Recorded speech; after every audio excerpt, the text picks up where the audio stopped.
Anda telah mengunduh podcast yang dipaparkan oleh Pendeta Dr. Erastus Sabdono ini dari truth.id/voice. Selamat mendengarkan podcast ini. Shalom. Kebenaran hari ini 14 September 2022 dengan tema Kehausan akan Allah. Bapak Ibu Saudara yang dikasihi oleh Tuhan, kalau kita mengatakan bahwa hanya Tuhan yang bisa mengisi kekosongan jiwa, hanya Tuhan yang bisa menjadi kebahagiaan hidup satu-satunya, kita menjadi kekasih Tuhan. Kalau kita menjadi kekasih Tuhan, kita tidak usah minta perlindungan Tuhan, karena Tuhan pasti sudah melindungi kita. Tidak usah minta berkat Tuhan, karena Tuhan tahu apa yang kita perlukan. Ini akan membuat kehausan jiwa kita makin merekah, dan Tuhan akan menjawab kehausan itu.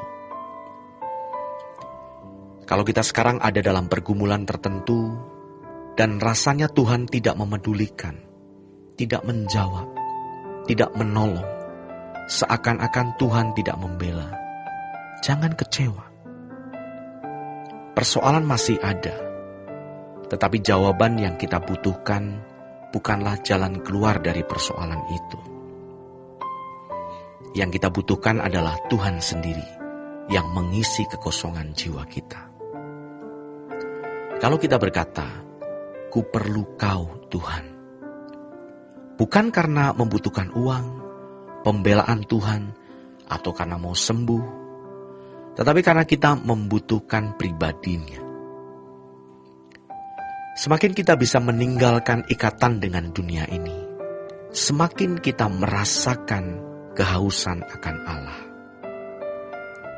Sebagaimana pemazmur mengatakan, "Sekalipun dagingku dan hatiku habis lenyap, gunung batuku dan bagianku, tetaplah Allah selamanya." Artinya walaupun pada kenyataannya keadaanku tidak baik, tetapi aku menikmati Tuhan sebagai kebahagiaanku. Ini akan menjadi kekuatan, dan kita akan menjadi orang yang unggul. Saudaraku yang terkasih, kita pasti punya persoalan yang kadang membuat kita merasa tertekan, menjadi sulit tidur, stres. Tetapi Tuhan mengajar kita untuk bisa menjadikan Tuhan sebagai kesukaan, kebahagiaan di tengah-tengah situasi itu. Kalau tidak ada keadaan yang sulit, tidak ada pergumulan, kita belum teruji. Justru di tengah-tengah keadaan yang sulit, kita tetap menikmati Tuhan dan menjadikan Dia segalanya di dalam hidup kita. Maka kita menjadi manusia unggul. Kalau kita sampai pada tingkat yang lebih dewasa, kita membawa persoalan kita kepada Tuhan tanpa mengatur Tuhan. Sampai kita bisa berkata, "Ini persoalanku Tuhan. Berat menghadapi ini dan itu. Kebutuhan ini dan itu aku serahkan dalam tangan-Mu. Apa jadinya nanti terserah Engkau Tuhan. Aku hanya mau Engkau menjadi kesukaan dan kebahagiaanku." Dan ini adalah hal yang sangat luar biasa, saudaraku. Selama seseorang belum sampai pada kehausan yang kudus seperti ini, dia akan mencari pelabuhan di mana dia mendapatkan perhentian. Namun kita mau mendapatkan perhentian hanya di dalam Tuhan saja. Kita tahu bahwa Tuhan yang hidup, Tuhan yang pasti akan kita alami secara real. Sebagaimana kita punya orang tua, saudara, atau sahabat, kita bisa berinteraksi dengan mereka. Kita juga bisa berinteraksi dengan Tuhan. Kita bisa mengalami Tuhan itu hidup, nyata. Kita memerlukan Tuhan karena Tuhan sendiri, pribadinya. Kita tidak mau akal-akalan, merasa perlu Tuhan, padahal yang kita butuhkan bukan Tuhan, tetapi hanya berkat-Nya, kuasa-Nya, Kalau kita punya masalah, kita tergoda untuk bisa lepas dari masalah itu. Dan kita membayangkan kalau masalah berlalu, betapa senangnya aku. Itu berarti kita memberhalakan masalah. Seakan-akan masalah itu menjadi penghalang kebahagiaan kita. Kebahagiaan kita bukan karena masalah kita diangkat, atau bukan karena kita tidak punya masalah. Kebahagiaan kita itu karena Tuhan. Tuhan saja. Kita harus fanatik dalam hal ini. Tuhan tahu kita benar-benar membutuhkan Dia secara pribadi dan menjadikan Dia kebahagiaan kita. Ataukah kita hanya mau memanfaatkan kuasanya? Saudaraku yang terkasih, orang yang haus akan Allah akan mencintai Allah, karena Allah lah objek cinta satu-satunya. Tidak ada yang dapat membahagiakan dirinya kecuali Allah. Inilah yang mestinya kita bangun. Mengapa tidak bisa?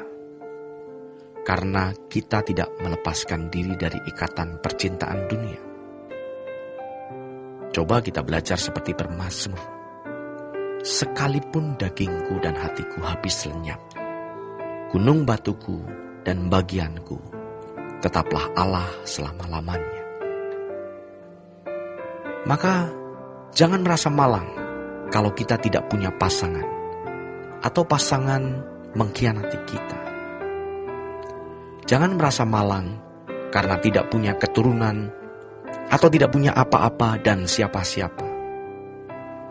Orang malang adalah orang yang tidak punya Tuhan. Seseorang boleh punya pasangan yang baik, anak-anak yang sukses, harta yang melimpah, apapun. Namun tanpa melekat dengan Tuhan, semua sia-sia belaka. Kita harus memiliki hanya satu, Tuhan. Dia menjadi harta kita, kekayaan kita, kemuliaan kita. Ini yang menjadi kesukaan hidup kita.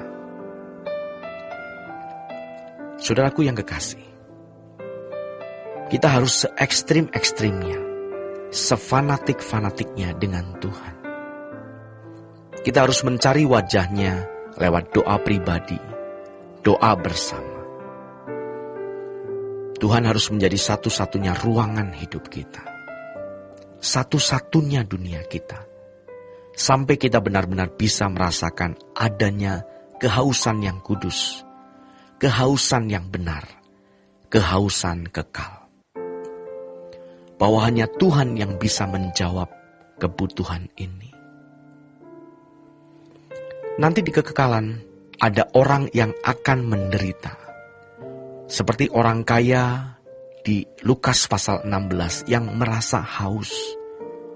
Bukan haus air mineral, tetapi haus akan Allah. Namun sayang sekali, ia tidak punya kesempatan lagi. Sehingga ia terbuang dari hadirat Allah. Celaka selamanya. Maka sebelum kesempatan itu hilang, mari kita mencari Tuhan dengan sungguh-sungguh. Demikian renungan pada hari ini. Tuhan Yesus memberkati kita semua. Untuk berlangganan renungan harian dalam bentuk cetak, silakan hubungi Truth Literatur di nomor telepon 0878 7870 7000. Untuk mendapatkan CD khotbah, MP3 renungan Truth, dan CD album lagu produksi Sola Gracia, Anda dapat menghubungi di hari dan jam kerja di nomor telepon 021 638 60953. Tuhan Yesus memberkati. Sola Gracia.